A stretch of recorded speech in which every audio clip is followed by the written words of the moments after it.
vague idea of who I'm going to play. Right now I have a name, and I have an age, and I have a kind of a role, but I kind of want to develop that a little bit more with y'all, if that's cool. Absolutely. Absolutely. That's what we're here today to do. And we fixed the camera. Ta-ha! First session, first technical difficulties. But there we go. We have Alex with us. Great to meet you, Alex. We have, returning again this season, we have Kitty. Kitty, how's it going today? Wow, it's going great. I'm excited to be back. I'm excited to bring Kaylee back and to crush more souls. No, I'm very excited. It'll be a really great season with some new folks around. I'm ready for my soul to be crushed. It's cool. It's best to be prepared. Great stuff. Well, we have Elijah with us. Elijah, how's it going? Welcome to the channel. Hi, hello everybody. I'm Elijah. I'm a voice actor and streamer, and I'm looking forward to playing. Fantastic. Can't wait. Can't wait. And of course, we have Marcy with us today. Welcome to the channel, Marcy. How are you doing? Hi, everybody. My name is Marcy. I'm doing great. I am the GM for the Owl of Lycia on Monty Cook Games Twitch channel, and I'm also one half of the Phantom Roll Booth, and we create content. I'm pretty excited for this game because I just want to make a character. I don't know who I'm going to play yet, but I'm going to make a character who is like young and lovely and plucky, just to watch them get crushed by the world around them. Well, that sounds like a plan. Amazing Right? stuff. Yeah, we're gonna have a good time. We do have one other player who'll be joining with us next week, so there's a little air of mystery there for you guys for this little session 0. And in fact, the Bird versus playing comes in here with the £12 donation. The Septon sends his blessings, crit successes for each of the crew. Thanks so much, Bird. Appreciate it very much. So let's kick things off, I guess, just a little bit. Before we get started today, I'm reminding you guys of a couple of things. I must. We are, of course, sponsored by Fancy Grounds, our virtual tabletop of choice. So go and check those guys out. The demo version is free to download. You can get it on Steam or on their website, fancygrounds.com. WaylandGames.co.uk is a go-to destination for tabletop board games, war games, and more at up to 20% off the retail value. So if you've got some post-Christmas New Year funds and you need some tabletop stuff, go ahead and check those guys out. And last but not least, tabletoploot.com give us all of the beautiful dice that we give away to you guys. And the way that you get those dice is by retweeting this tweet nowadays. So 20 retweets on this tweet, and we'll give away a set of tabletop loot to you guys there live in the chat. If you guys are watching on YouTube, be sure to join us for a live show one of these days. We stream here Mondays, 8 p.m. Eastern for Game of Thrones. So can't wait to see some of you guys joining us over there. And of course, as Bird versus Plane has already demonstrated, you can donate to a Feather Game as well by giving players nat 1s, nat 20s, wild magic surges, and so many worse things. This month's special table is the Table of Pets. And there are over 500 pets that you can give to one of these lucky individuals. If you want to see someone riding around Westeros on a Hydra, that could very well happen, I suppose. But before we really get started here, I want to do a little bit of an intro as to what our Session 0 is. If you guys are new to the show, what we like to do here on the first week of premieres is to show you guys some of our Session 0s, some of our world building, character building, and all that good stuff. So we're going to be meeting for the first time, a lot of us, and we're going to be chatting about what kind of game it is that we want to create. So let me give you guys a real brief introduction on what the world of Westeros is like. If you've watched the show, if you've read the books, then you're probably pretty up to date. But if you haven't, you at least probably have a good idea about what Game of Thrones might very well be. It's dark, gritty, medieval European world in which terrible things are happening. And there is a little bit of magic, but for the most part, it's a fairly low magic world. So you've got your standard knights and your nobles and your assassins and that kind of deal. But you have less of the Gandalf casting fireballs that you might see in like a traditional D&D 5e game. So a lot of the conflict in this game is going to be surrounding fairly traditional medieval tropes, and that's where these characters are going to be coming in. A quick sort of synopsis on what happened last season, which isn't pertinent or necessarily you don't have to watch the last season of the show, but a quick summary is that war has broken out in the north, and bad things are starting to happen. The House Bolton have a an allegiance with various other houses and are seeking to usurp the Starks, the Karstarks, and the other major houses in the north. And it's going to be up to these guys to stop that from happening. Or maybe they'll join them and be bad guys. Who knows? When you play the Game of Thrones, you win or you die. So that's a quick intro to the to what the world is like, and I've sent these guys a bit more of a primer for some more info as well.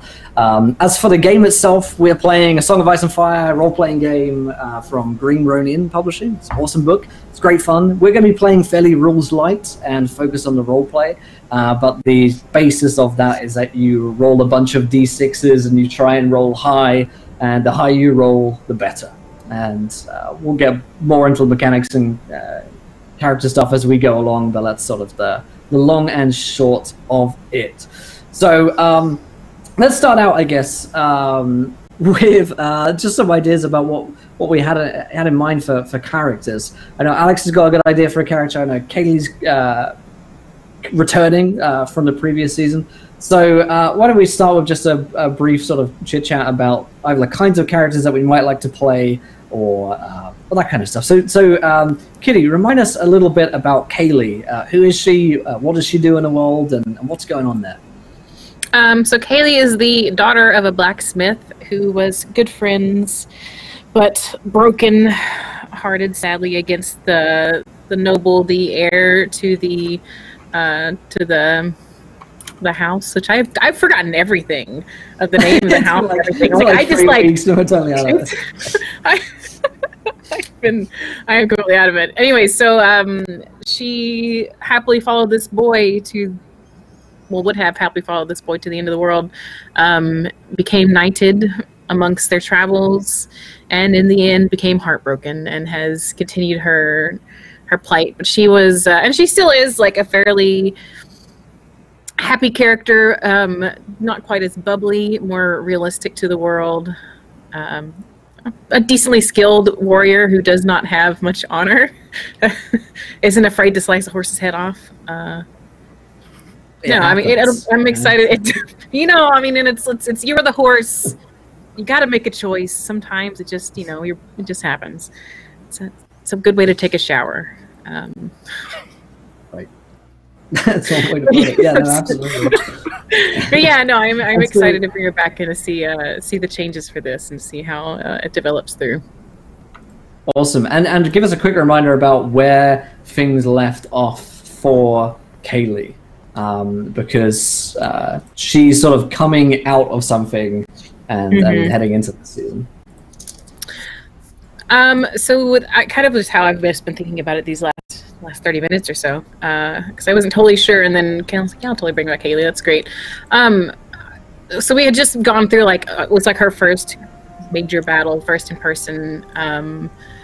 Her love was just married another and stood by her side and not hers. So after the battle and the dust cleared, I assumed that she went to help Birch, and he's no longer here, unfortunately, but she has sort of wandered off on her own to kind of find her way in the world and to fight her battle, and probably more focused on protecting what her dad had. So sort of just like leaving that whole weird love triangle. Leave the weird love triangle. What a very un-Game of Thrones thing to do. But nonetheless, Kaylee does that. All right, cool. So we see Kaylee sort of coming into a new, fresh part of her life, I guess. And I guess the one thing that, from my perspective, that Kaylee would still have as like a quest or a task that she would like to fulfill is that she still needs to bring word to the Starks and to the rest of the North that, the Boltons are up to no good, and you fear that, a big war is on its way.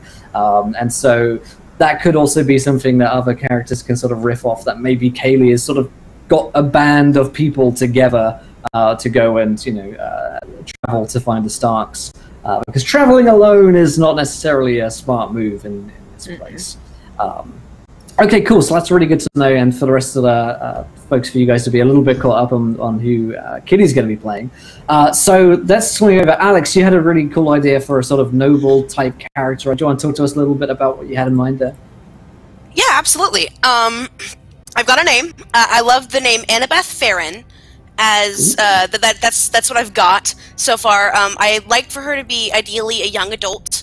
I did roll, and I rolled young adult, and I like that idea. So, someone more intellectually inclined and rather stimulative intellectually than like ready to go out and fight and do brute force type things. Able to fight if need be, but would rather talk their way out of a situation than really go rush in and with sword up and start swinging in the middle of whatever. Right now, I've kind of the only thing that I've really got is like more of a noble, more like someone who is able to intellectualize something rather than like someone who is, brute force. Right. She's she's on the political side of I the wouldn't spectrum necessarily. What I would like to go for is less like hoity-toity noble and more like I can sort of see things from both sides, and I would rather take a logical middle than like I would rather further things intellectually for myself kind of person. Yeah, no, absolutely. That makes a lot of sense. Okay, and thank you to Girly Cat donates £3 to give Kaylee a natural 20. Thank you, Girly Cat. Kaylee's gonna need it. All right, so I really like this idea of Annabeth. So she's a noble then. So she's from a noble house. What do you think this noble house, sort of looks like? Are they powerful and large, or are they sort of, a small, more minor house maybe? I would say up and coming, more like less like been there for a very long time, but very much climbing up the political ranks kind of thing. Interesting. So they're sort of is So they. And would you say that they were based in the north, or would they be down? I mean, there are various other regions in the world that we can talk about. So typically, the south is where King's Landing is, which is the central city in the world, which is where a lot of politics goes on. The north tends to be a little bit slower to move on that side of things. Where do you think they are sort of based in that? I like the idea of the north a lot. Someone who's slower, but like slowly getting the idea, I guess, and wanting to be a part of all the things that are happening in King's Landing, but like more slow at it, I guess. Yeah. Would be. Oh, absolutely. So this sounds to me like a cool basis, because what the game. One of the cool features of the game is that we can sort of make a house together, and then you can sort of start to tie different characters into this noble house. Someone's a knight, someone's a bodyguard, someone's the politician, someone's the quartermaster, that kind of thing. So I also know then that Marty, you had mentioned some kind of ingenue, someone who's ready to get crushed. Maybe some kind of noble character as well. Probably either an heir or a squire is what I'm envisioning for this. Which most knights in general need some kind of patron if they're not already rich or of noble blood. So what are the other? I don't quite have a name yet. That's cool. I just want to make somebody plucky, and I'll come up with the name by the end, I guess. Because if I name it now, it's going to be like Square McStabbies, and it's not going to be good for everybody. Nothing wrong with that, though. That's true. Totally valid, but Squire the Knight. Stabby McSquire is good. Yeah, no, that sounds right. Sounds good. Okay, cool. So we've got maybe a squire character as well. And of course, character Kaylee is a knight. And I might add, Kaylee could very well be a knight with no squire at this point in time. What happened to your last one? Well, he went down a tunnel and we haven't seen him since. Oh, that's promising. That means he might come back. Yeah. Yes, oh good. Squire Roynard actually became a knight. He was actually a last knight. season. Yeah, he became Sir Roynard. He was knighted at a trial of 7. So he's technically no longer able to be Kaylee's squire anymore, meaning that there is a position open in the Kaylee business. For We don't have 401k, but lots of ale. Yeah, definitely don't cover dental even, but that's that's its own thing. So maybe there's an angle we can think about there. Okay, so let's move on real quick, and then we'll come back around for some more ideas. Elijah, is there anything that's sort of popping up at you for character-wise, or something maybe that's involved in this house or not at this point? Well, right now I'm thinking of, since we have like a lot of nobility, I was thinking of a character that maybe doesn't come from a noble house, but is affiliated with it, but maybe not with the best of intentions. Like maybe it's a character who their family was wronged by the king or somebody in charge, and they joined in order to get close to kill that person. Oh boy, so we've got a traitor in our midst already, perhaps. I like that a lot. So this is, no, I can see the drama playing out already. The crush, the crushing as relationships are destroyed and revealed to be various different traits. And so, okay, I really like the idea. So maybe linked to nobility, but going for that sort of, I don't know, slightly moderate angle of maybe not getting everything that you deserve, or that is your birthright, maybe. Okay, now this is starting to get fun. So do we all like the idea of going with like Annabeth Ferren sort of noble house and building a structure around that? Or would you guys see something more as, your band of sellswords or something like that? There's a bunch of different angles we can go. I know if they want to do like the noble thing, like Kaylee, I'm sure would have stumbled upon some place to sort of gather something before heading off. So that could be something to feed off of. Yeah. Okay, cool. So let's loosely build a structure around Annabeth's noble house, and we'll learn how you guys get involved here. So get rid of this. There we go. So many tabs when I DM, so little time. Oh god. So let's talk about this house then, because that is where a lot of this will like stem from for us. And the process of which we do this is we get to make a bunch of fun rolls, and and each of you get to be responsible for something about the house. So there are a bunch of different resources that the house has, which are to say, like, how much land does this noble house have? How well defended is this house? How rich is this house? And one of the fun parts of this character creation for the house itself is that you guys get to roll, and it may end up that your house is really, really poor or really, really rich, and that's where the fun of this comes in. So we're going to start creating a little bit about House Ferren, and then we're going to start filling in some blanks. So the first thing that we do is, we've already done, is we choose the realm in which we are character genning, which is to say the north. Up in the north. The next thing that we do is we get to roll for our starting resources. So there are, I think, 6 resources in the game. Just written this all out earlier, shouldn't I? I should have been planned. Okay. So yes, basic resources are your defense, your influence, your lands, your law, your power, your population, and your wealth. And we'll get into a bit more detail about what they are. And depending on which realm you're in, they have various different starting bonuses and this and that, right? So we get to roll 7d6, and then we add the results together. Do people have d6s nearby? Are you near some kind of virtual tabletop roller, maybe, or something that you can create dice numbers with? If I could get a gap for that. That's 6? It's actually 7d6. Yeah, 7d6. I did not hear correctly. Cool. Nice.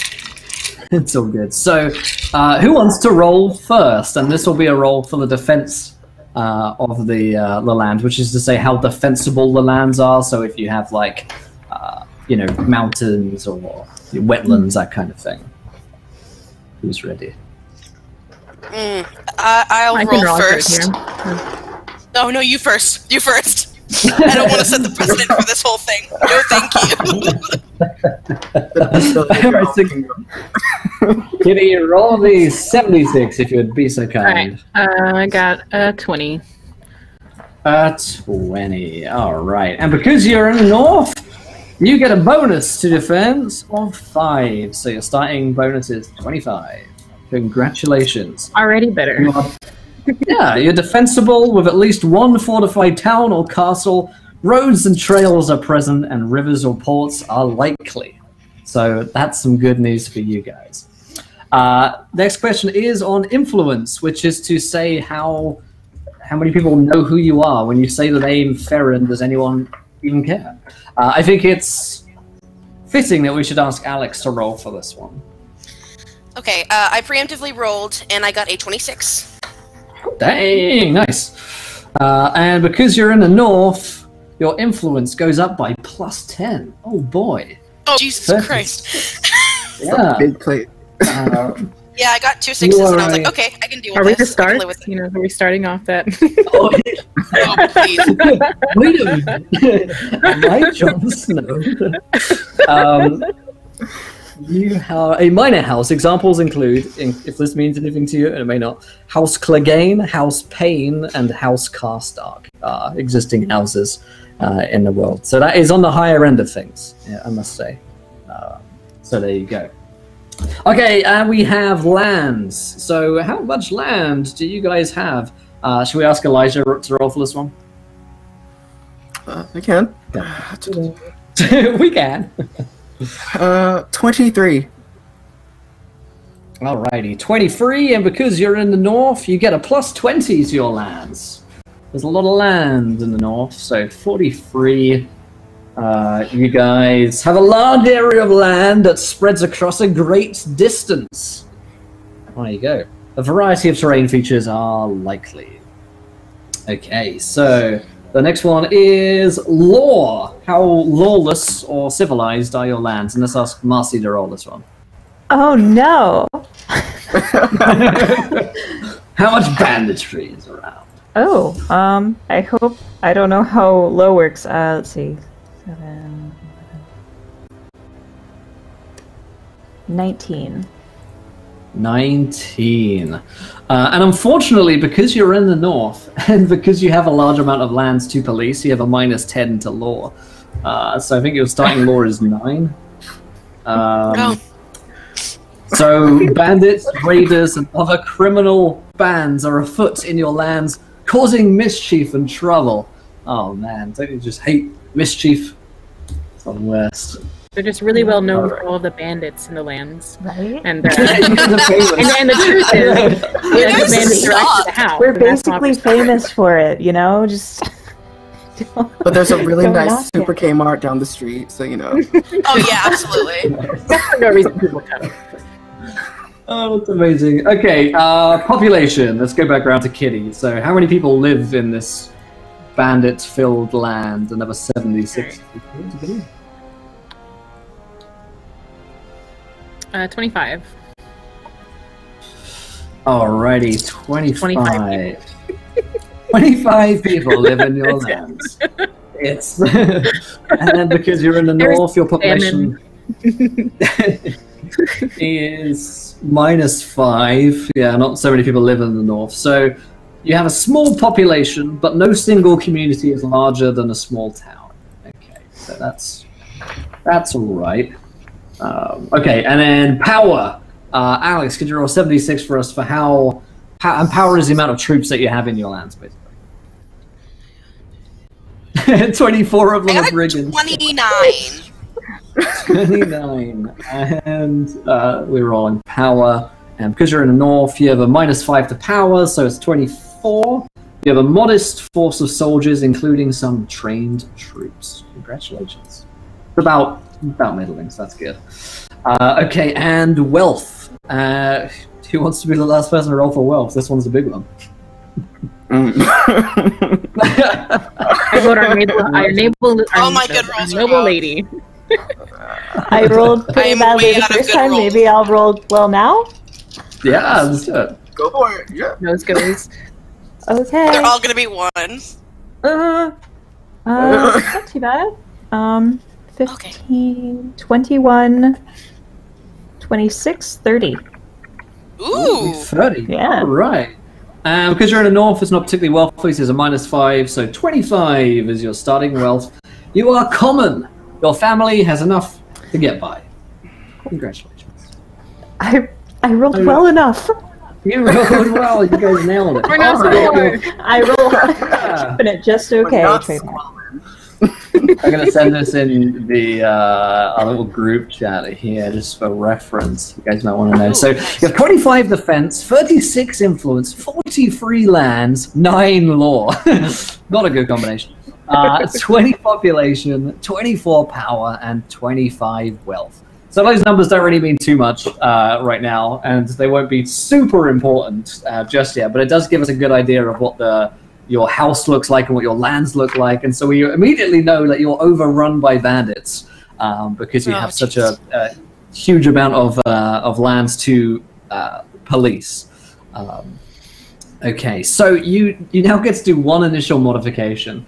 So you get to add 1d6 to one of these starting resources that you choose. So for instance, you could look at how low your lore is and be like, oh, you know, we want to bump ourselves up a category and roll an extra d6. Or you might be like, well, damn, we're pretty influential. Let's get even more influential. Is there something which is standing out to you guys that you might want to... I would say lore. Do you guys think lore? Really? I mean, what about our bandit problem? Would be nice to. Can we? I would like to fix the bandit problem. Maybe they're just Honestly, keeping I each say other we go in for broke. check. Maybe they're just our guard. They're just our guard. Like nobody comes in because there's just a bunch all of bandits. and it's like, you know that scene in The Simpsons where like Mr. Burns goes to the doctor and all the diseases are cramming into the door? Maybe it's like that, you know? They're all just keeping each other in check. Oh, jeez. I say. It sounds like lore. Then. Yeah. Please. Okay, so who wants to roll a d6? No pressure. I'll roll. Thank you. Just one. Just one. Yeah. Oh no, is it a 1? It was the one, wasn't it? No! You know what? So this is funny. So it goes 1 to 10, 11 to 20. So because you got 2, you're in the next category. You bumped up 1. So lawlessness and banditry are a problem along the fringes of your lands, but they're not everywhere now. So Okay. Okay, guys- that's better. The fringes are the Okay. outskirts where we want them to be for our meat shields against invaders. that's it. Okay, cool. So the next step is that we get to choose our house history. And this basically is a series of historical events that have taken place in our house, which are either calamitous or very good. So it could be that 100 years ago you won a great victory, and these will actually change your your starting resource values as well. Or it could be that you were betrayed only recently, and that has led to a decline in your influence or your lands or something like that. So let's see. We get to roll some. Okay, so first of all, we decided that we're a fairly new house, right? That was something that we wanted in our backstory. Okay, so could someone roll me a 1d6?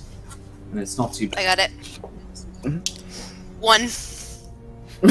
Okay, so there is one house event, historical event that has ever taken place for you guys because you are so new. Nothing much has really had a chance to happen yet. So somebody gets to roll me 3d6, and I'm out. we figure out what I've done my 1. I'm good. I'm done. I'll take the 3d6. I rolled a 7. 7. Alrighty. 7 is. Oh boy. An invasion. A revolt. That was. Oh. That's what the bandits are outside. That could well be, actually. Yeah, that could be it. So I'll read you what it suggests here. An invasion or revolt marks a period of collapse, destruction, and ruin. Oh boy. Most of these results come from an external invasion, either from Iron Men, Klansmen, or Wildling raiders, or from an enemy house, but it could also stem from a period of inept rule that led to a widespread small folk revolt. It means your house was born from the strife and came to power in the aftermath. A couple of bad things happen. You get minus 2d6 to your lore, so this time you're looking to roll low. You want to roll 2d6? Alright. Who's been rolling low tonight? Who wants to bear this burden? Okay. Did that just... Oh, that was like... We're down to 2 law? Oh. We're down to 2 lore? Are you really? Yeah, I think so, because we had take all of our... added 2, and then minus 9 makes it 2. Okay, CF history in chat just keeps on saying some things were just meant to be, and I think that's very true in this situation. Yeah. Lawless, we rule a lawless place. You know, Oh, if you rolled 2 worse, it would have been 0, and that is basically you have no authority here. So it could have been worse. Okay, we also need to roll minus 1d6, and this is to our population, so it shouldn't have too much of an effect.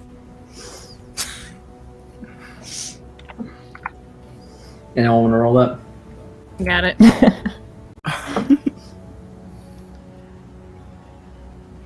Alright. So just do minus 1. 1d6. 1d6. Oh. I got another 2. Well, that's not so bad. And then the same twice again, and this is for your power and your wealth. Another 1d6. Alright. 3 Nice. and a 1. 3 to 1, alrighty. So that's not so bad. Your wealth is still pretty good, and your power is still pretty good. So let's talk a little bit about what we think this ruinous event might have been. What kind of invasion or revolt happens, do we think? I think in the fiction it might make sense if the brigands who are now living on the land actually helped us get our place here in exchange for living sort of the way they wanted on the land. Right. So we're not actually cool. contentious with them. We have this standing agreement that they can live there because that's their part of the agreement, and ours was our house gets this place. Right, so you guys sort of cut a deal there, maybe. Yeah, I think that's what happened. Like that. Okay. So, in exchange So we don't have any for the- jurisdiction, but we don't have any like issues with them either. It's like friends living in with a really symbiosis. big question mark after it. So, that's interesting. So the bandits sort of put you guys into power, and so do you guys now owe them a favor? You know, like a big favor? Or is it cool? I would say there's probably threat of owning them a favor, possibly. Like, Problem we want to pulling in, keep yeah. on our best behavior, but like, if we do one wrong thing, it's oh no. Right. Yeah. And yeah, okay. So there's sort of maybe this uneasy sort of agreement, friendship maybe going on because they helped put you into power, but there's that knowledge maybe that they could just as easily take it back if they really wanted to. Yeah, okay. That's interesting. We'll work a little bit more on that in a minute, I think, when we have some more ideas. Okay, so the cool thing we get to do now is we get to figure out some of the holdings, which is one of the last steps of the house creation. So the holdings are basically what do you guys have on the land, and this can include like castles, and it also includes like the amount of soldiers and troops and stuff that you have, knocking everything over on my table. So defense holding. Let's see what your defense score is. It's pretty good, I seem to remember. Yeah, your defense score was 25. So you guys have a hall or a keep, a small fortified building. It may or may not be surrounded by a wall, and it could have a tower, though it is unlikely. Do you guys think this hall was built recently, or is it a like an old, keep that's been standing here for a very long time? Would have been interesting for us to come in and like take over some old ruins, since we were kind of like put into power. And you guys like fixed it up. Maybe that was the deal. Like, you guys get us in there and we'll like renovate. Move that bus. Sounds about right. Move that bus. What did you give these bandits in exchange for them putting you into power here and defeating whoever was here before? Just 10 years supply of virgins. It's normal. Free living on the land. Yeah. Oh, so they're not even necessarily bandits then, I guess? They're like allowed to live on the land? They're not... Yeah, exactly. I mean, they can still do their criminal activities, right? And then charge tolls for the roads. The way that I'm seeing it is kind of like where there would be like a very rundown place at a certain place, and then like the government comes in and swoops them up, and it becomes like better or more renovated, I guess. So we came in and we were like, hey, by the way, we can help you with this, but we also kind of need to have what you have, but you can still stay here. It's still chill, but you just need to give us your stuff. Awesome. Yeah, that makes sense. And so they're not lawless, but they don't necessarily do. It's their own law. We don't really have law over the land, and I think that's the way I'm sort of internalizing this relationship. Yeah. Okay. You guys have influence holdings, and influence holdings are basically heirs. How many heirs does the house have? So a firstborn son or daughter in Dawn costs you 20 influence. And you don't really spend the influence, you sort of invest the influence, if that makes sense. So your score won't go down, it's just that, you can't spend anymore. So you could have... And then a second son or daughter in Dawn or firstborn daughter costs 10. And then other children, not including bastards. Bastards are like free because they don't have any influence in politics. They are 5 influence points. So you could have a firstborn son, a secondborn son, and another child, or any combination of that, really. Do you guys think there's a lot of heirs in this house, or is it like there's 1 or 2 maybe? And is what's her name? Already forgotten it. Annabeth, is she the firstborn daughter, or is she somewhere else in that equation? I like the idea of Annabeth sort of longing to be, like, sort of more invisible, I guess, but less like she's not an heir at all, and more like she is an heir, but she's like a second heir or something. Like, second in line. Right. So she's like a second... Yeah, okay, it's like a second-born daughter or something. So is it like is it a firstborn son who's the main heir, or is it a firstborn daughter, do you think? Daughter, I'll say. Yeah. Okay, cool. So the first one, daughter who's the heir to the house. And then Annabeth is the second-born daughter. Cool. And she's, I guess, less in the public eye for that reason, because it's not necessarily the case that she might inherit the title. Okay. What kind of relationship does she have with her sister, her older sister? I imagine that Annabeth has a lot of really great ideas that could, if she were to rule, could possibly make the place better. But her older sister wants to perpetuate what they currently have and possibly make it worse. And while Annabeth loves her sister, possibly there's this sort of like strain because she has ideas and they're actually good ideas and her sister's not. And she wants to possibly change that. What kind of ideas does your sister have? I mean, what's her attitude with like the bandit situation? Is that a point of contention for you two? I think so. I think that she wants to sort of push them out, even though they were the ones that were like sort of given us like gentrification, essentially. And Annabeth doesn't think that's fair to them because they were the ones that had the land in the first place. Generally just bad practices that like could definitely like put them in tension with those people, I would say. Right. So, okay, that's really cool. And so I'm already seeing something here that Elijah had mentioned, that your character had maybe had his like wealth or nobility stolen from him. Could it be the case that long ago Annabeth's house teamed up with these bandits to take out your family, or to push them out at the very least, exile them maybe, and that you are like an heir to like the real title of this place? Potentially. I was also thinking that potentially they are, considering that Annabeth said that her sister would probably be having bad ideas, they could already be a part of the brigands, and they were living kind of okay, and then once they saw that things were starting to go downhill, they're like, okay, maybe this needs to change. Ooh, I like that. Interesting. So maybe your character is part of a movement, let's say, of people who are maybe thinking twice about this whole, this whole noble thing. Maybe it's not such a great idea. Okay. Twice. Okay. Whew.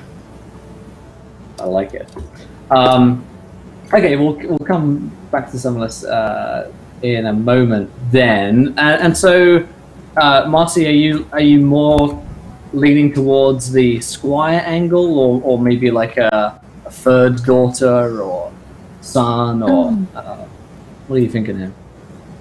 I haven't decided yet. Still thinking, still ruminating on it. Okay. So it makes sense if you guys are in the north that Kaylee's character is going to come across to you guys. We've got a pretty easy way for you guys to get involved with one another there. Alrighty. Oh, the other thing we get to do. Yeah, we get to decide on how many villages and stuff is in the Ferren lands. So let's start with the land holdings real quick. So, what do you guys have on the lands? 40. You guys have got loads of land. Oh my god, you got so much land. You don't even know what to do with it.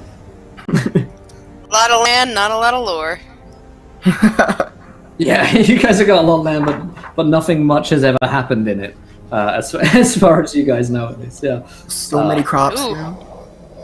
Right. Don't like that little thing that you did underneath your breath just now with the "not that you don't know at least" thing. That's great. That doesn't make me stressed at all.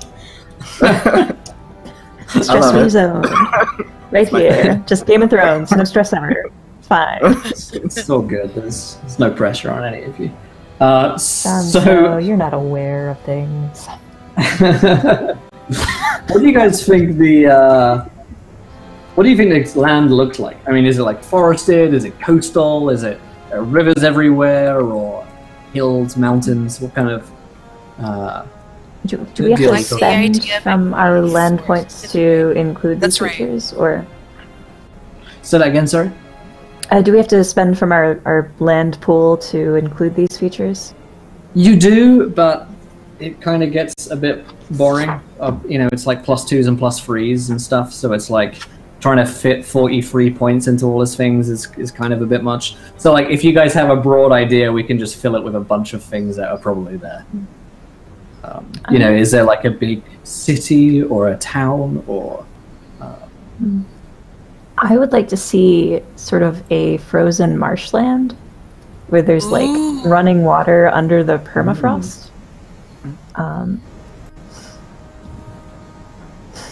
like that.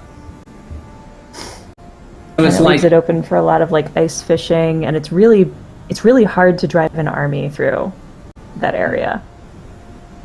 I like it. Yeah, it's a place in the world, the existing law, which is moats Caitlin or Kaylin, and it's very marshy, boggy area, and it's sort of in between the north and the Midlands of the world, so it's a really good sort of entryway into the rest of the world. So I think that marshy kind of area could be a good spot for you guys, because there's also just nothing going on there, which is sweet. And it might also be that the lands are not particularly arable, because it's like marshy and boggy, so you're not going to be growing a ton of crops on them. So that may but be we also have great cranberries and blueberries. Blueberry wine which might for be why dates. yeah, which might be why yours. Holidays are great with us. Selfie. Right. Taste our pie. You guys love buttons of Game of Thrones, yeah. I like that a lot. Okay, so we've got frozen marshlands. Is it forested in any areas, or is it pretty, light on the foliage front? I like the idea of forest. Like, not necessarily be inside, but more like on the outskirts. Mm-hmm. So you're like surrounded by forests. Mm-hmm. Okay. And is the hall, the like main hall, is that like the central hub, like town, / big village, or is that separated? Do you think? Is there like a couple of towns, that kind of thing?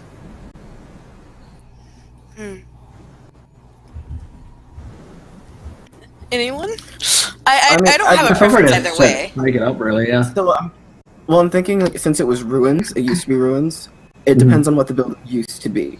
So, like, if it was, like, say, a church or something before, there would be a lot of places around, like, interspersed around it. But if it was, like, a big combat location, it would be, like, one city and have a lot of lesser, smaller towns around it. So that really depends on how it was repurposed. What do you guys? Yeah, I mean that's a good question. And what do you guys think you would have done with this land when you moved into it? Because it's fairly new, and my thinking would be if it's new, then it might not have had the time to make several towns and cities, because that could take you years and years and years. So maybe there's sort of one. Say, I Go like ahead. the idea of building from the ground up. But I also like the idea of like finding other things that pre-existed. So maybe like somewhere where something used to be, and then seeing like the structure isn't necessarily all that sound, or like it's halfway built or something before it was run out. Okay. Remotely, I don't know. I like the idea of like it being in the center, but I also like the idea of it being like off center, like to where people can't really necessarily like be okay, this is the heart of it, this is where we're going, etc. Awesome. Okay. And so, we got this, I like this idea of like it's a fishing community as well. Is it coastal, or is it just all inland marshes? I think maybe inland, especially since if we're saying that it's permafrost and there's water running under it. Mm-hmm. Like the people are just like used that. to having to dig under the water. Yeah, so maybe there's like inland hamlets and that kind of thing, where small communities of sort of rural living. Okay, cool. I like that. We've got a sort of small town which is growing around the main hall then, and everything sort of spreads out from there a little bit. But possibly due to the size of the lands and the amount of banditry that's going on, well, / legal banditry and whatnot, it's a little bit difficult to communicate with all these other places. Okay, let's see what else we get to do here. That's a broad picture of what's going on there. Power holdings. Oh, this is a fun bit. So we have what? A 21 power. Alright, so you can have a banner house. So what a banner house is a smaller house that live close to you guys / in the same area, who owe you allegiance when and if you were to call the banners. So if you were in a really tight spot, there's a smaller house than you, so they have even worse stats than you guys do. They're like probably, really poor and really don't have anything going for them. But the one thing they do have going for them is that they are loyal to you guys. It's 20 points that you have to invest to have a banner house. And now I'm looking at it as well. Troops also come under power. So You either get to say, you either get to say we really want a banner house, or you have troops, and those are the two options for you, really. Seeing as you only have 21. Well, I guess that mostly depends on Annabeth's family. Like, does she want to have? Does she not feel safe enough with the bandits around? Like her. Yeah, the bandits, all the protection you need, maybe. Yeah. Yeah. Or do you want to keep that power struggle? Ooh, Especially if they act like mercenaries. Like, most medieval warfare was built around promising mercenaries money in exchange for killing themselves and your army for them. So it's less like we could always attempt to use our charismatic leaders to persuade the bandits to fight for us. You also have peasant levies, which you don't have to do, you don't have to spend anything on. You can just, like, you know, oi, Farmer Joe, let's go die. That's also something you can do. I like the levy idea. I really like the levy idea. And that sounds like exactly the kind of thing that, like, in my mind's eye, Annabeth's family is kind of wanting to do anyway, sort of like take them over. We can be like the Dutch and flood the lowlands when people invade. Oh my god. Do it like the Dutch. Alright, so is that then to say that you guys have a banner house? I mean, like, politically it gives you influence in the land, and they also, you know, fight for you, and they may have an army, so you might have an army to draw upon via them. Is that something that you guys would like that? Yes. Okay, that sounds good. Banner houses are fun! So banner houses... What are these people like? Who is this banner house? Are they good people? Are they reliable? Are they unreliable? I would say they're reliable.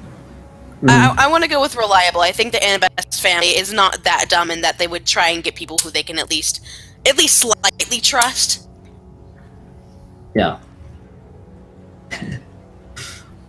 Why are they your banner house?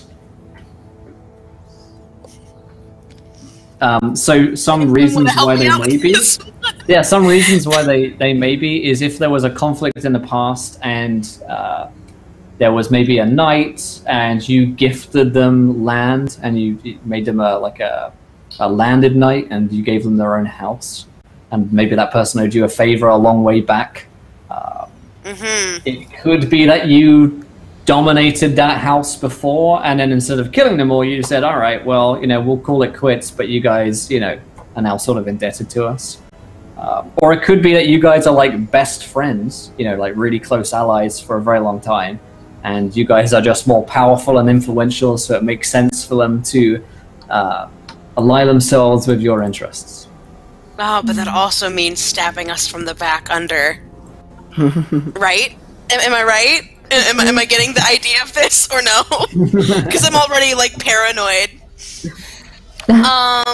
Maybe the land that we have, it's so massive because it's in part their land as well, and it was joined in marriage of the parents. I like that idea a lot. That's cool. So yeah, makes sense. Okay, now we get to do a fun thing, and we get to roll for their house fortunes. We get to see how good they are at stuff, but it's a little bit quicker. So instead of rolling 76, you roll 5d6 for each of the starting stats, which are defense, influence, land, or population, power, and wealth. Who wants to roll 5d6 for defense? It matters less because it's not you guys, right? It's less stressful.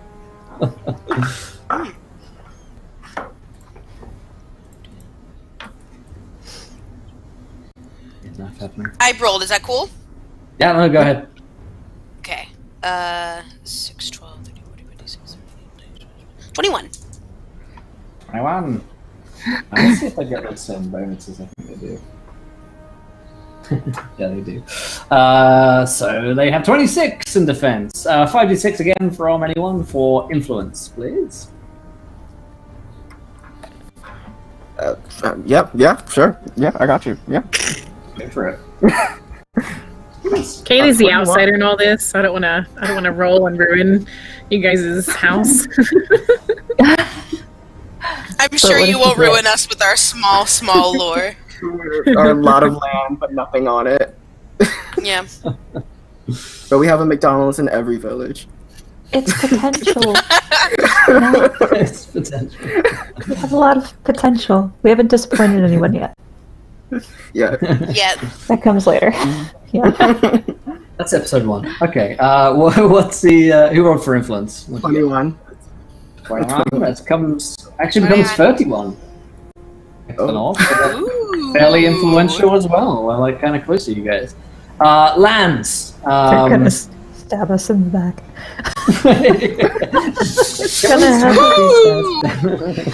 Aunt Sally. Aunt Sally sends her regards. Okay, Marcy, roll us 5d6 for land, if you'd be so kind. Sure.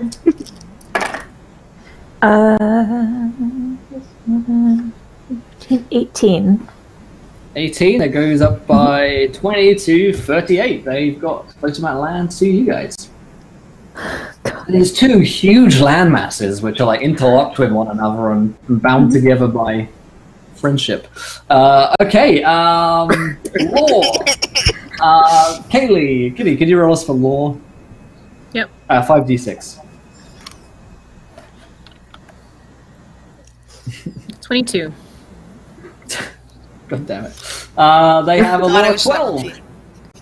Oh God damn it! Well, hey, you guys have a law of 2, so these guys are That's fair. a step above. That's fair. And they're the ones I feel like they're the real losers in the marriage, to be honest. Why did this happen? What is going on? We have more influence, we have more everything. All right, population. Alex, roll us for the population of Banner House, wherever they are. 22. 22 goes down by 5 to 17. Alrighty. They have 1 less population than you guys. They've got 1 less person. That's what tipped them over the scales. We had just a little bit more people, and they were like, "Ah, oh, God damn it!" Yeah, just gerrymander the entire location. Oh man. Okay, Elijah, can you roll us for power, please? Okay, what am I rolling? 36? 5d6, yeah. 5d6. 15. And that goes down to 10. So they have a whole lot less power than you guys. Whole lot less power. Yeah. Great. I'm thinking we lost everything in the revolt. Yeah. You were stronger and then fell after that. That would make sense. And maybe we're hiding it from them. We don't want them to know about it. But this is totally a house. You guys are in charge. Mm-hmm. Have you never been in a house before? Those are words that a houseless person would say. Oh man. You guys just, yeah. Oh, I love that. Alright, amazing. And then last but not least, Marcy, do you want to roll us wealth for the last one? Sure. Alright. If they're more wealthy than us, I'm gonna... Oh, thank God they're not. Okay. 7. Thank God they're poor.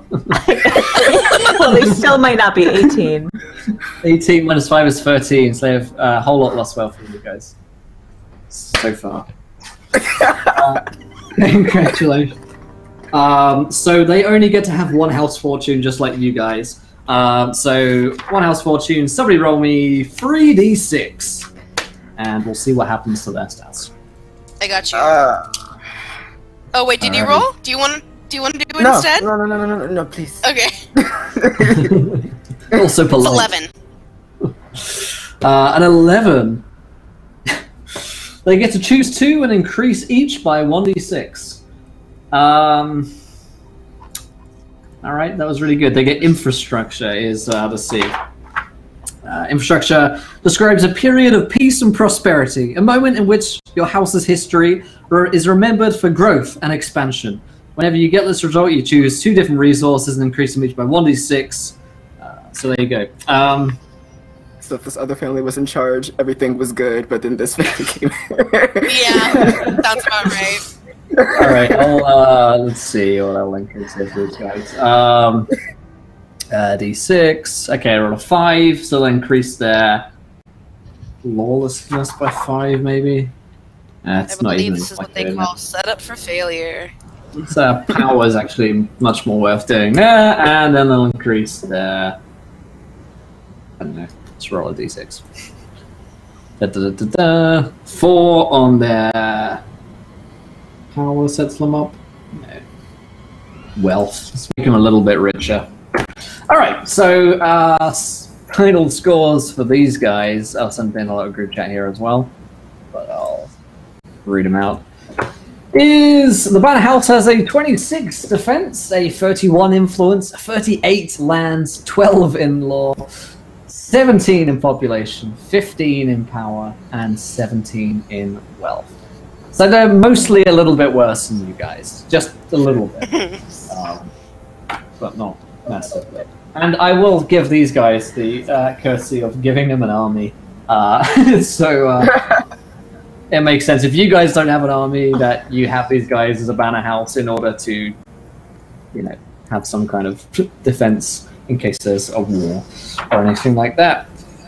Luckily, there's very unlikely to be a war in this game, the War of the Roses, so don't be concerned. We have an army in our sleevey.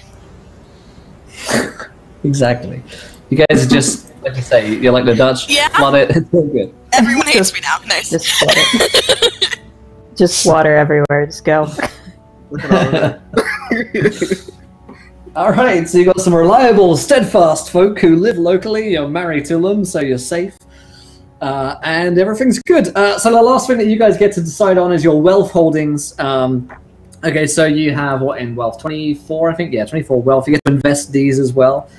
So you can invest these in things like ports, marketplaces, mines, guilds, godswoods, which are basically, if you pray to the old gods, this is like a sacred woods.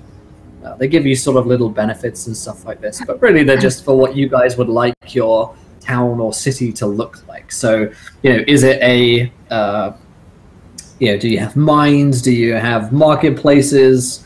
It makes sense that maybe you guys might have a marketplace if you're like a fishing community. Like an outdoor sort of like fishmonger type farmer's market kind of thing.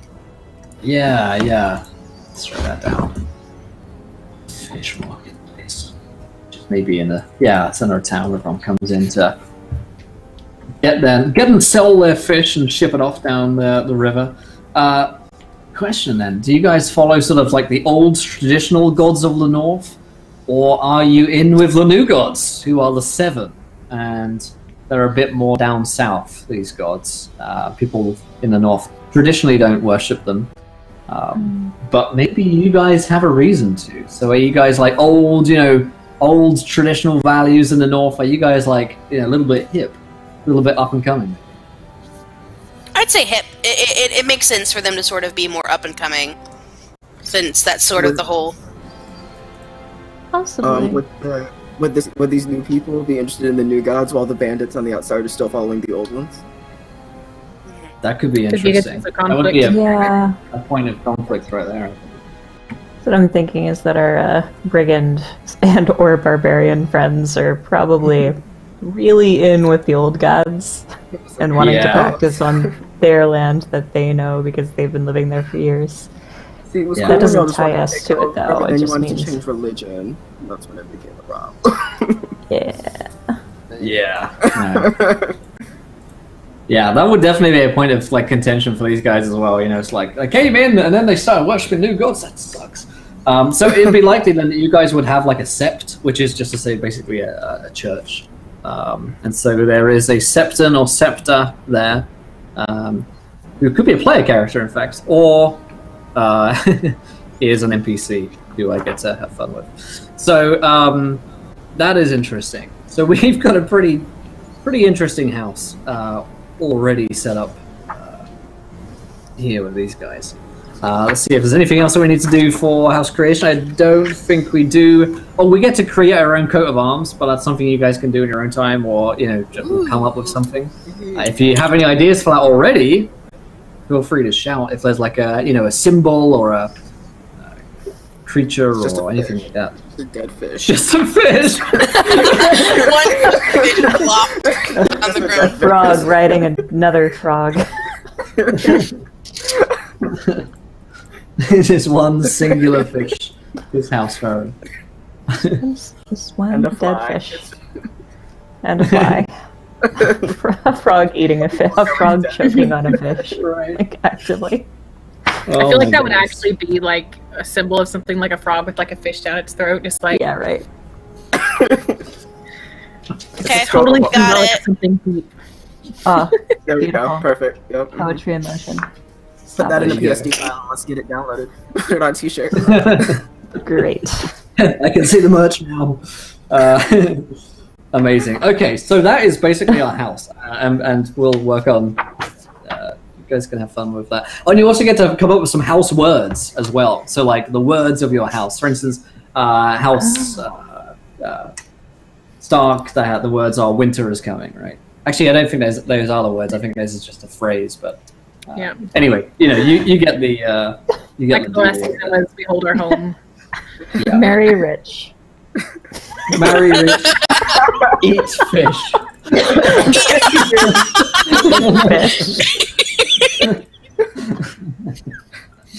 Live fast, die young. Bad girls do it well. Yep. I just wrote down marry fish. That's not at all. Oh, winter is coming. Is their house? Is that the house words? Okay. Yeah. Cool. Yeah, there you Who go. eats fish bones? Summer's coming, but winter's always coming. There you go. Yeah, the Game of Thrones wiki is my go-to.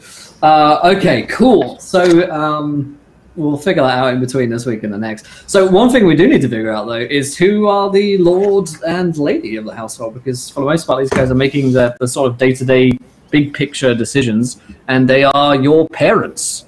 So is it a lord or is it a lady? Are they both of them still alive, one of them dead? What do you think your family sort of makeup looks like there, Alex? I want a female-centric place. I like the idea of the females sort of getting into session instead of the males. Yeah. So perhaps maybe an alive lady and a dead lord? Yeah, so he perhaps? died, yeah. Did he die in the revolution? Or did he die, from old age or goodness knows what else? I like the idea of there being a rumor that the lady killed the lord. Oh. Interesting. Did you know your father? Yes. Hardly, but yes. Yeah. So what kind of woman is your mother then?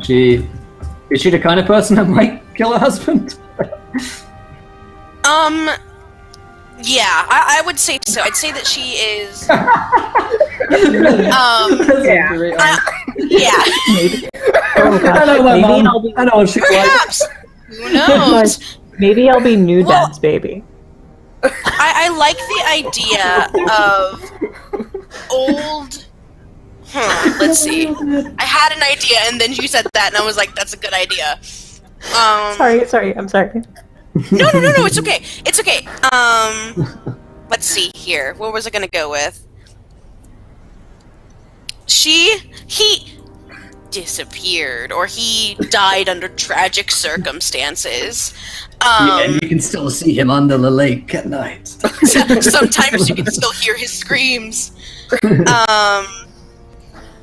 And I don't think that she's actively looking for a husband. I think that she wants that rule. I'd say that Annabeth takes after her because she's more intellectually inclined than, say, Annabeth's sister is, who is more brute and more willing to, like, sort of use others for their advantage, but physically. she's very conniving and something that she's more intellectually inclined, I'd say. Mm-hmm. Okay. So she rules with something, maybe not an iron fist, but she's not one to be messed around with. An iron brain. An iron fist and An a iron brain. Okay. So there's not another man yet, but there are suitors.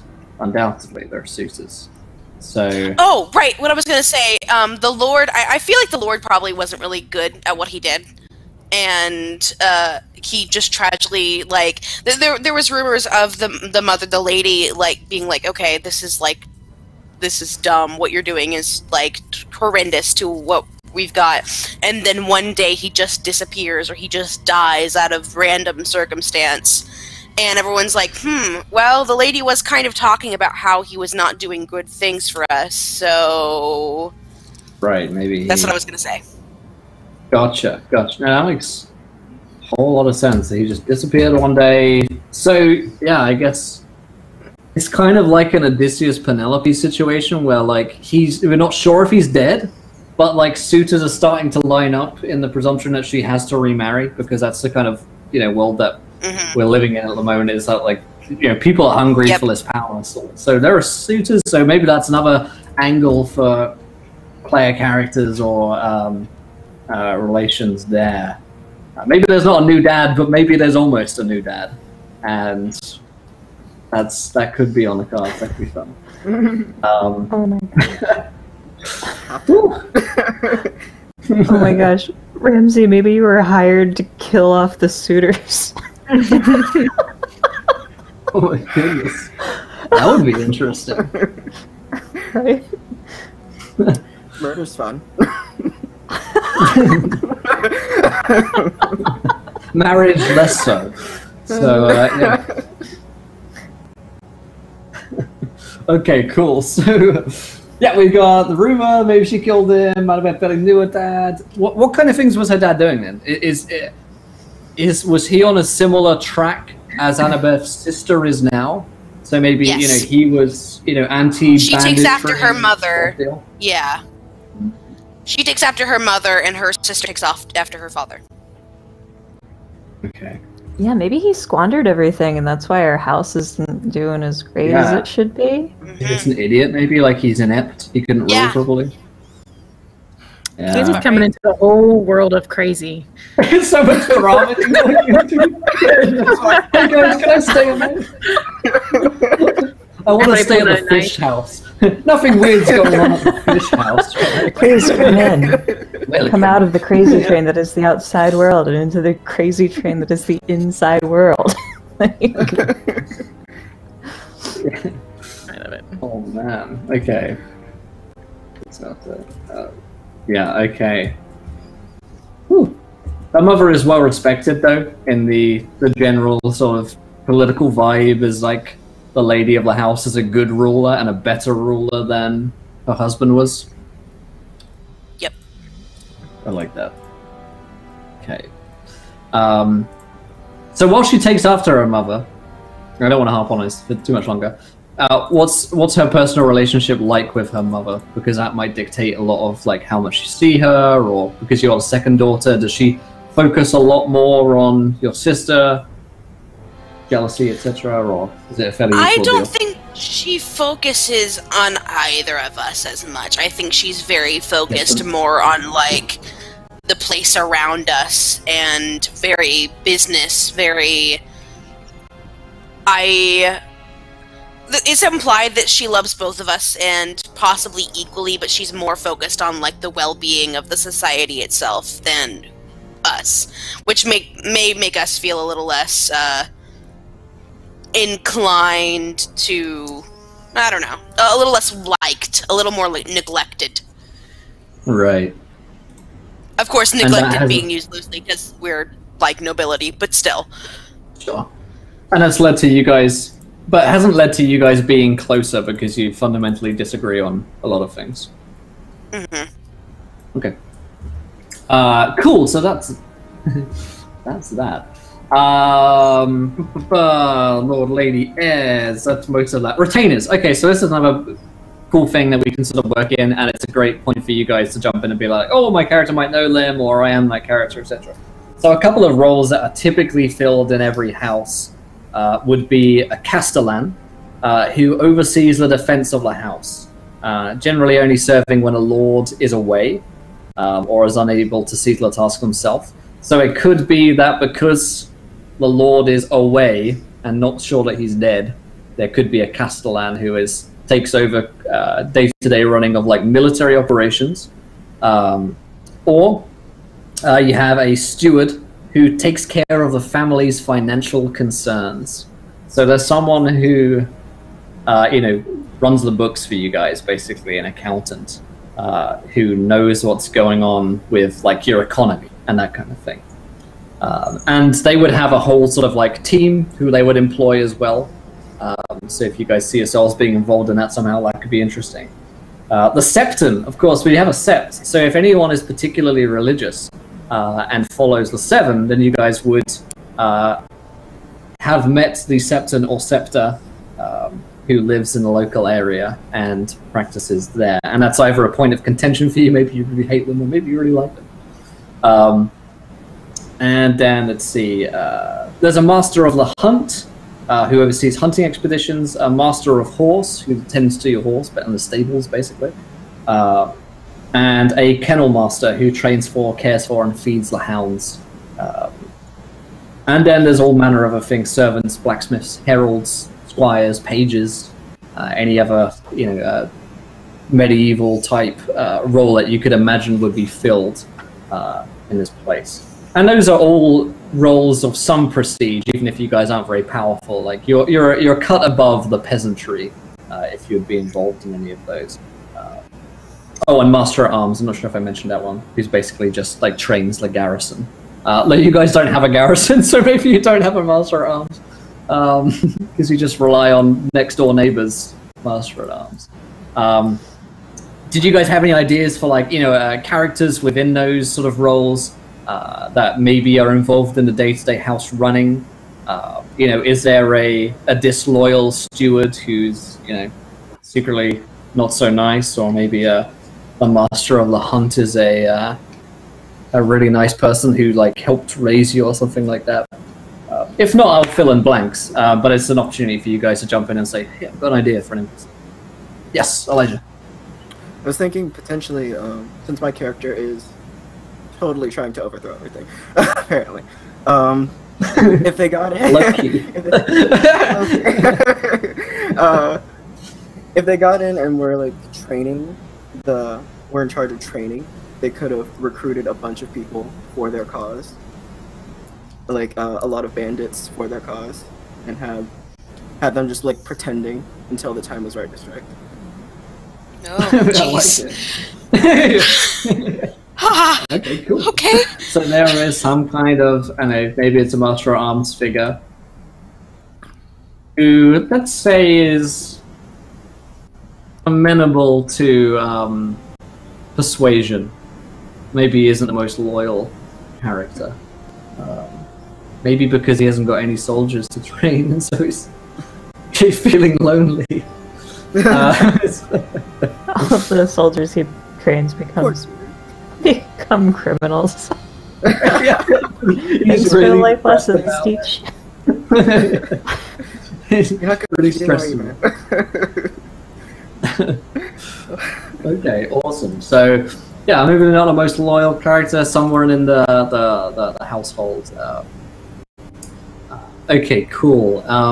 Alex, did you want to jump in on anything, characters who Annabeth may have grown up with, known for a long time, that sort of thing?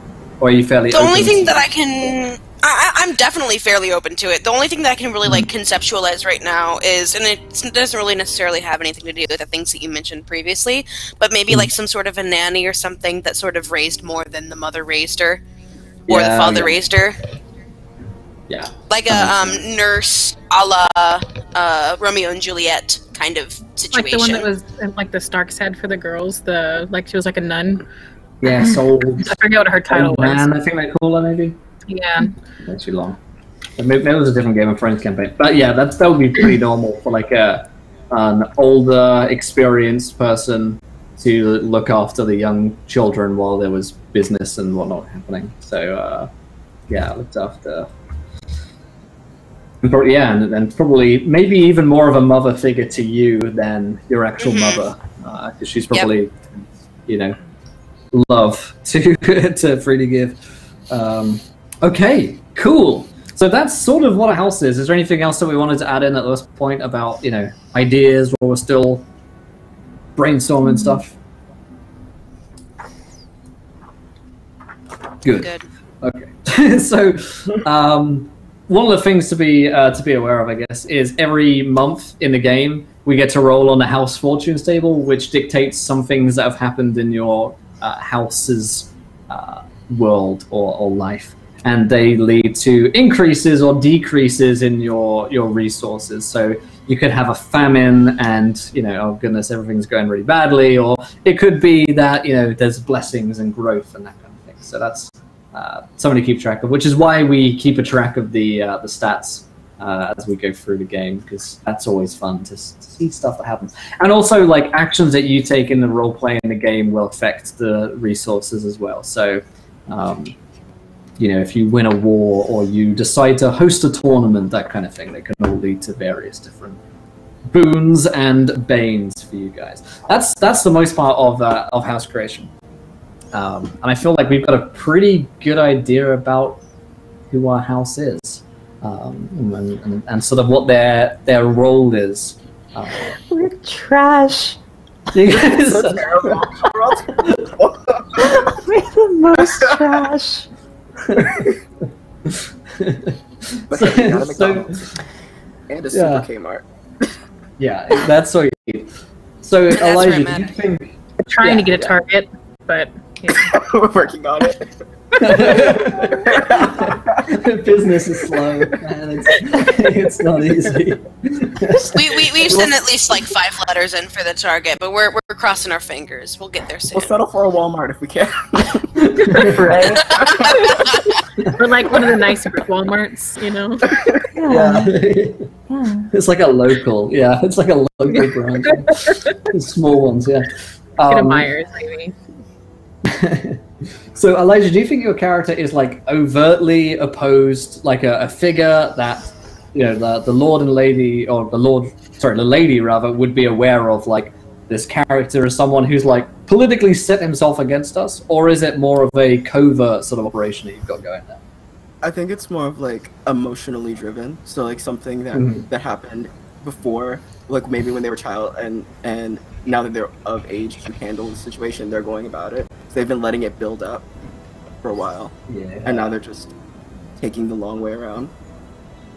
Yeah. Okay. What do you have an idea? You don't have to be specific, but do you know what kind of thing might motivate that? Or, you know, we can all jump in on this one. Is it the revolt? You know, probably something that happened in the revolt, like maybe a close family member got killed in the process, or maybe a family member was trying to be one of the suitors for the lady of the house, and she was just like, bye. Oh man! You could also, I mean, you don't have to be, but you could be like a bastard-born son of the Lord who was disappeared. I was actually thinking about changing it up and playing a girl this time. Yeah, that could be interesting. If like, I mean, it depends how like legitimate you want this claim to be, or if it's more like it's just emotionally driven. You know, someone was killed during the revolt. Somebody was killed. Yeah. Definitely somebody who like uses their influence that they can gain their own cunning to get what they want, when they want, how they want it. So would your character be entering the hall under the guise of some nobility? I think what they would be trying to do is, you said that the guy who's in charge of the army was maybe like lonely.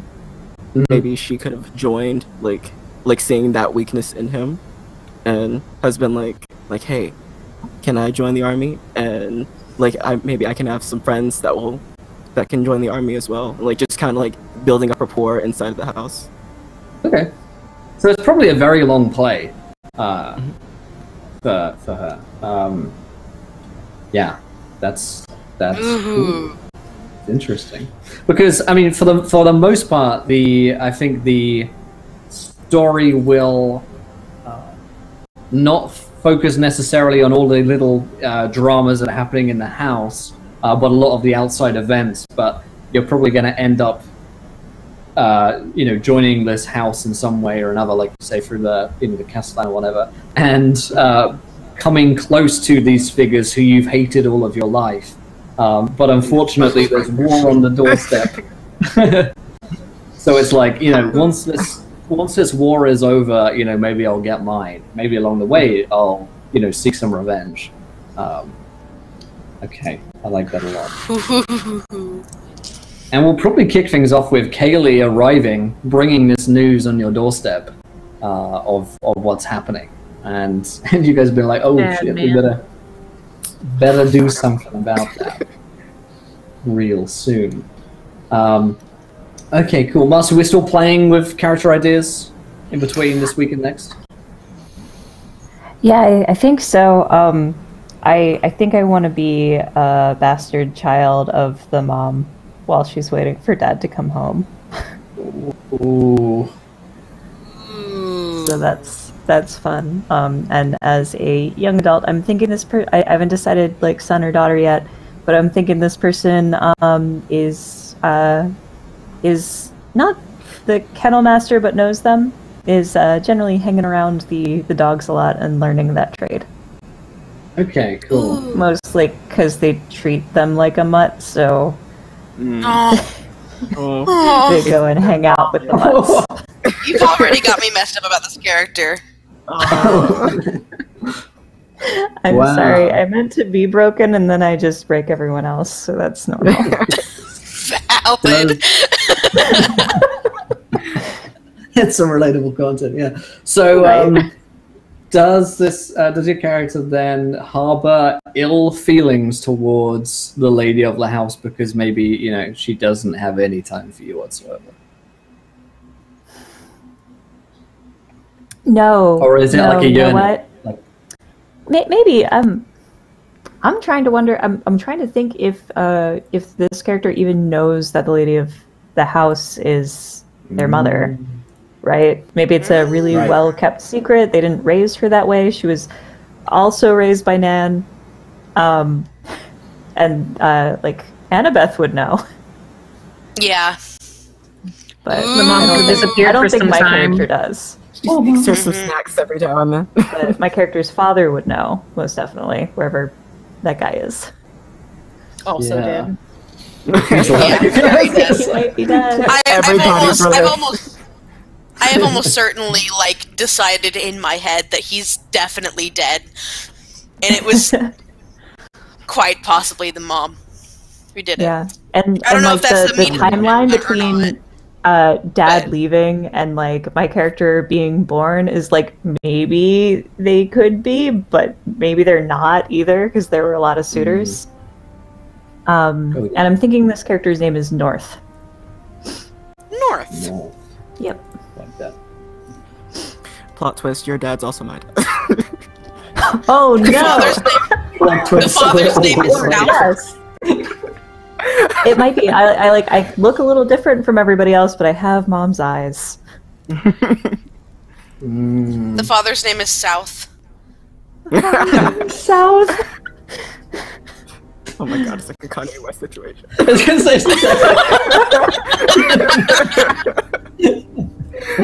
Oh. Yeah, get ready for that. There's Yeah. going to be a lot I more don't puns know- where that came from. Right.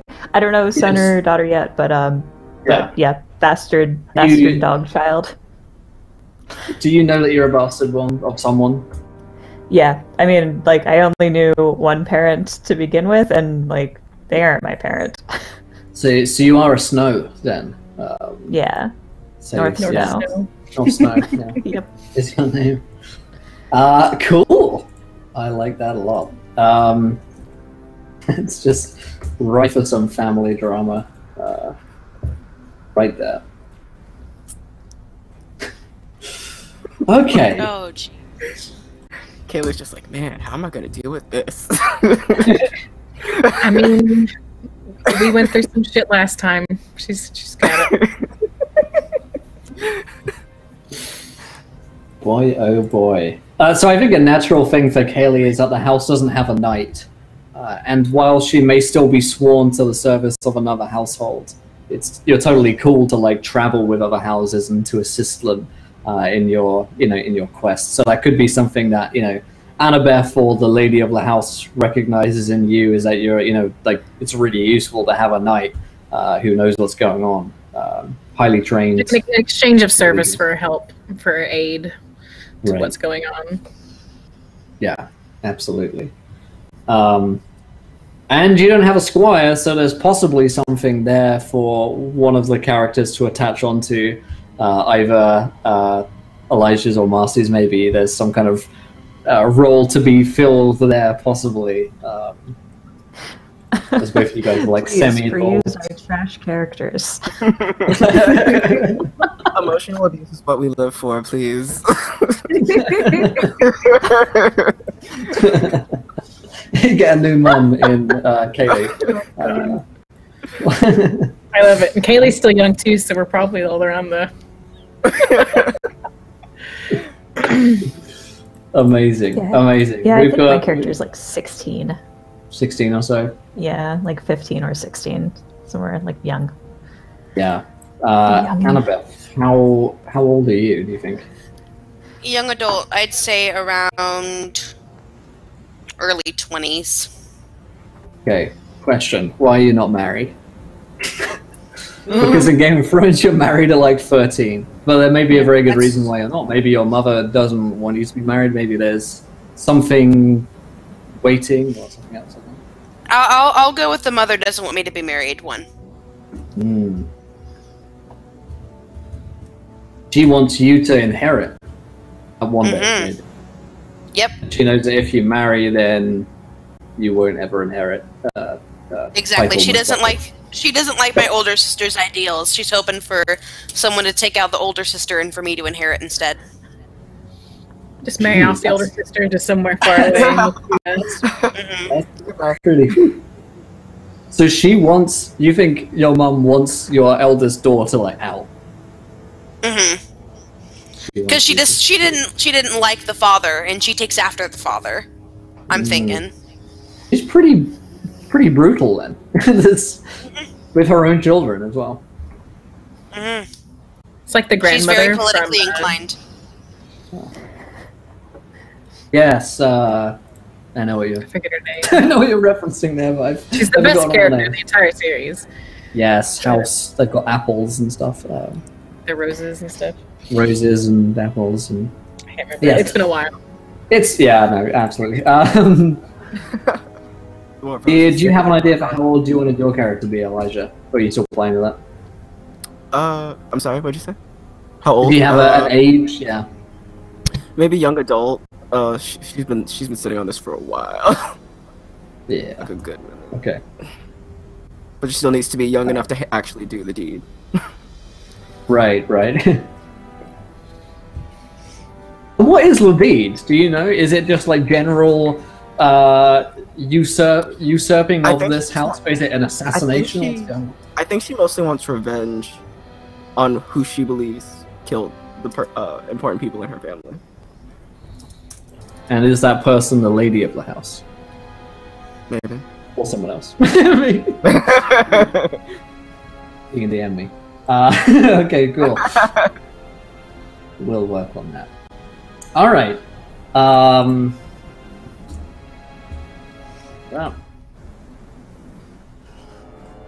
Okay, is there anything else we haven't covered? We're pretty well set up here with some interpersonal politics that are likely to come out in the messiest of ways. The Kennel Master is sort of a father figure to your character, Marcy, or just someone who tolerates you? I think father figure is a pretty good way to put it. Yeah. Beth, how do you feel about North Snow? Because if you know the origins of North Snow Me? there, and yeah. How do you feel about your half brother? How old is she again? Like 15, about 6 years Okay. younger than you. Oh yeah. I don't feel that Annabeth holds any distaste towards her. No matter what the political climate is, and no matter what the rules say about bastards, I feel like she is very sympathetic in that fact. She knows. It's possible that she's probably come over and had several conversations with her or something. Not necessarily best friends, but enough to be civil and to know each other and to be on a first name basis. Yeah, I think Like that it's our idea? sister. Yeah, I do too. I like that. I think it's our sister who's mean to me. Yeah, that sounds about Ooh. right. And Yeah. it's possible that the sister was mean to Annabeth too, and that's something that they can sort of share in that, and did you see what she did today? Ugh, I can't believe her. I can't stand her. Kind of thing. I definitely dipped her hair in ink at one point.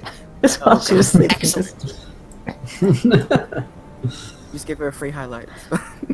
Right? People pay good money for a dip dye. There you go. Doing her a favor, really. She looks so good with dark hair like mine.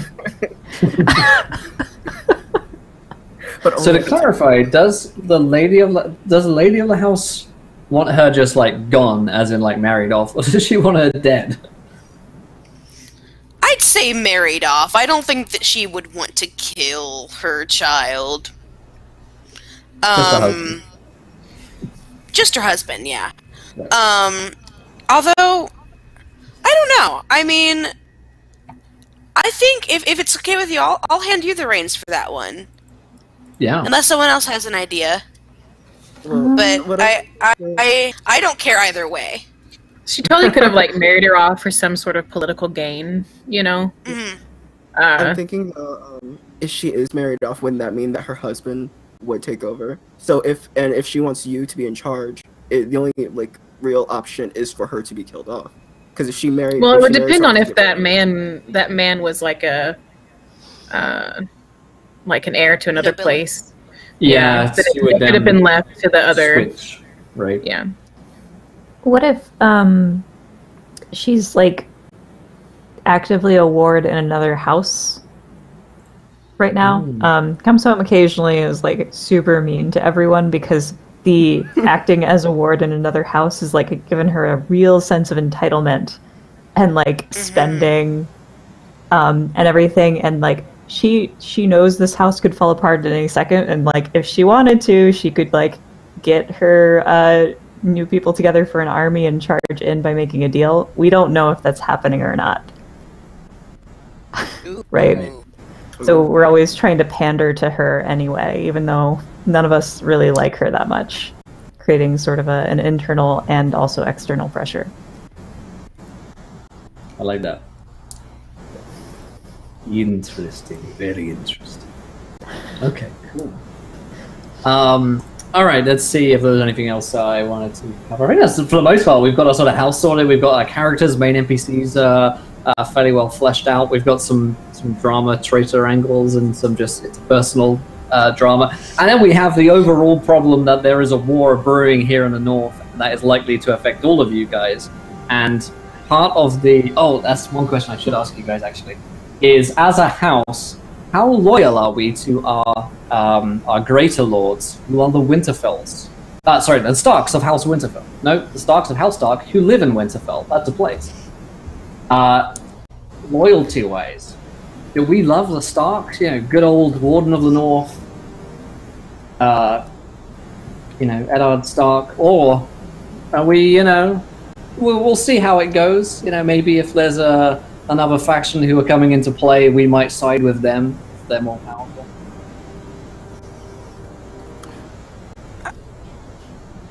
I wouldn't say we're completely loyal.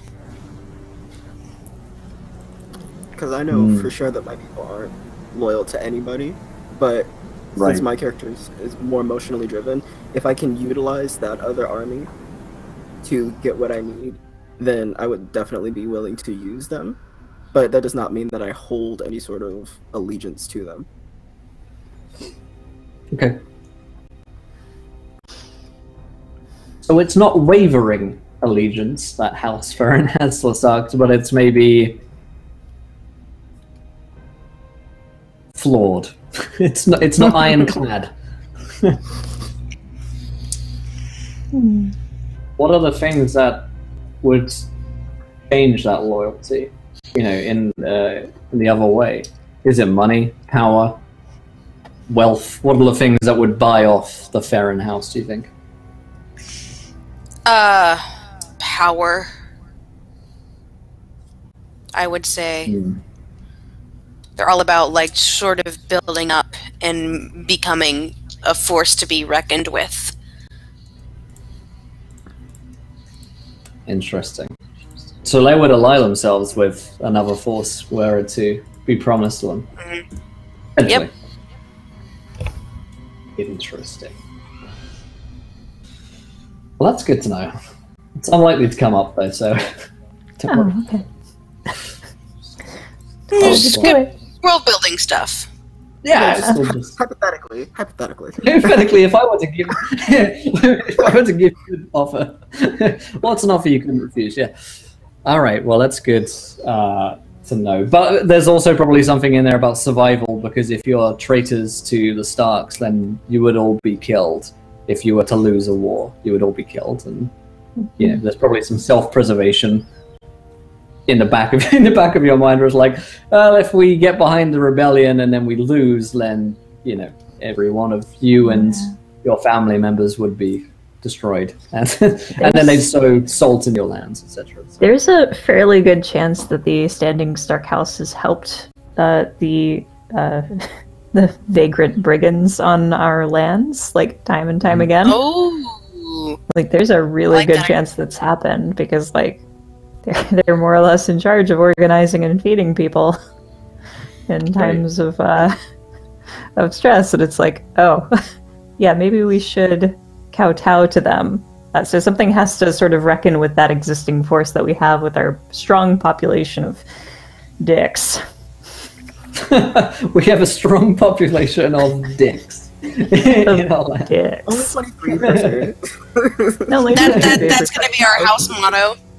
Yeah, that's our house motto. Just a bunch of dicks. Land it's of like a big sign. Days since last robbery. Flicks from like 2 to 0. I was just thinking lots of brothels, but it's all the men that are enslaved. You know, land of dicks. No. Yeah. Ooh. This is the kind of northern marshland I can get behind. Come for the frogs, stay for the dicks. Can we please make that a lot a of thing? I connotations would going love on. that. You could read that a couple of ways, couldn't you? Yeah. That's Try to fair. fish. Staples. I'll write that down in our list of... I have so many ideas for the coat of arms, y'all. Oh my god. Speaking of people being afraid to see that. We needed MS Paint, and we're away. Oh boy. Okay. Well, that sounds pretty good. As when it comes to like, the mechanics and stuff, I think we'll like slowly introduce what rolling is like in session 1. We're not likely to get into any like heavy combat scenes in sessions 1, so we'll start sort of introducing that piecemeal as we go. But like I say, basically we grab a bunch of d6s and roll them and try and roll well. Which is kind of what we did today in the house creation. Character creation is another thing.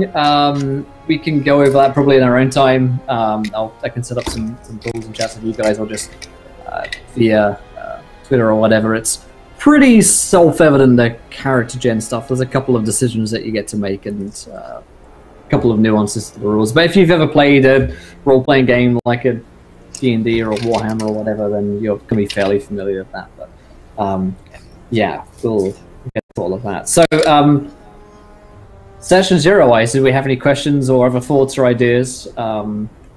Here is, I see that we've hit about a 2-hour mark. Is there anything else that we wanted to ask me or have an idea to chat about before we get into the game next week? No, Good. I can't think of anything. Silence. Silence is a good sign. All right, cool. So we've got a pretty good idea. I'm really excited to see what on earth happens with these guys starting next week. And we do have another character to join in the midst as well, so that's very likely to shake things up even further.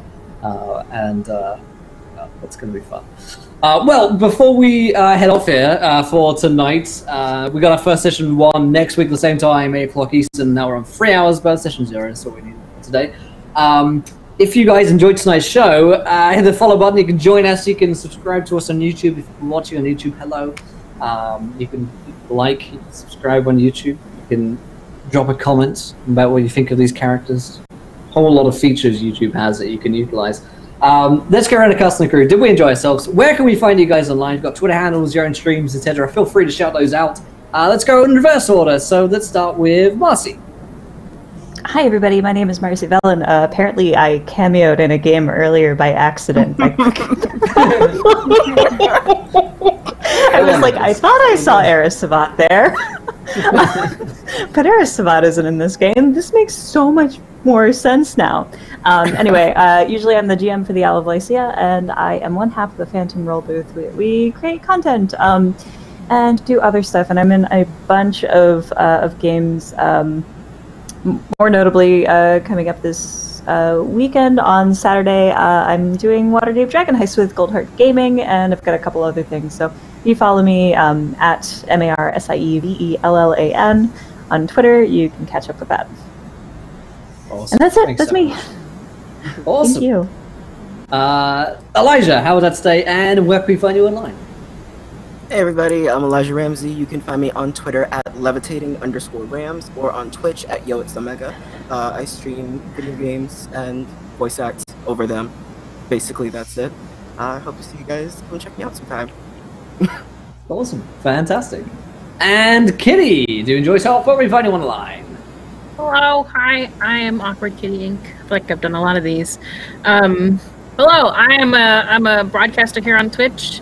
I'm also a freelance artist, so if you like roleplay, you like voice acting, and you like art, then you'll probably maybe like me. So you should come check me out on Awkward Kitty Inc. Twitter, Twitch, Instagram, all the places, all the things. You know, come give us a look. Absolutely. And the last but not least, Alex. Hi, you can find me at My Big Mood on Twitter. My other shows that I'm in, I'm guest starring currently in Horrible Barovia Time, which you can find on YouTube at Horrible Barovia. I am bi-weekly on Must Be Fate, and the ad is mustbefay_T. I play a very awful character whom I hate so much. I also offer commissions. I'm an artist. I do songs, all of that. It's all on my pinned tweet at My Big Mood. And that's it. That's what I got. Fantastic. Well, thank you guys for joining us here today. We're going to be back next week, like I say, same time, 8 o'clock Eastern. You can catch it live next week. We'll have the full cast and crew, and we'll be beginning our adventures into Westeros, as sorted as they may be. So I'm very much looking forward to that. If you enjoyed tonight's show, if you haven't already followed, hit the follow button and join us. If you're here, you've already found me, but you can follow me at EncounterRP on Twitter and all the other various projects that are happening here. Live on the channel Encounter Roleplay. Tomorrow, we're live again with our next shows, which are Beyond the Mountains of Madness, a Call of Cthulhu's 7th edition, Pulp Cthulhu, in fact, adventure from Laugh Love Lindy, who is in the keeper seats for that. And then we have the wonderful Dan Dillon, who is running the World Tree Burns at 8 o'clock Eastern, which is a D&D 5e campaign set in the Kobold Press world of Midgard. So be sure to join us again tomorrow for that. There's a whole host of fantastic shows 7 days a week here on Encounter Roleplay. The show just doesn't stop. So enjoy it, my friends. But until next time, try not to roll too many net ones, because we want to be here laughing when you do. Good night, everybody. Bye. Bye. Bye. Bye.